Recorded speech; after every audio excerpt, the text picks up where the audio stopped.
هناك في مجمع السعادة بمدينة صلالة في دولة عمان.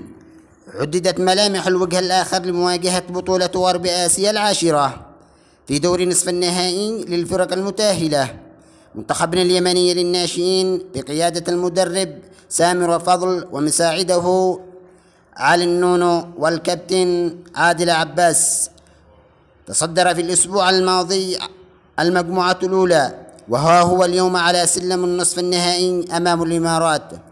هناك يلوح في الأفق الآخر حلم أكثر من 30 مليون يمني في اليمن ينظرون إلى هذه البطولة كما لو أنها كأس عالم بدأت، لأنهم يعولون على هذا المنتخب الناشئ الذي يمثل رمزية حلم كل يمني اتكأ عليه أحلام شعب تريد أن تبتسم وتريد أن تصنع الفرحة التي غابت سنوات عنها، أن يعود اليمن السعيدا ولو ل90 دقيقة.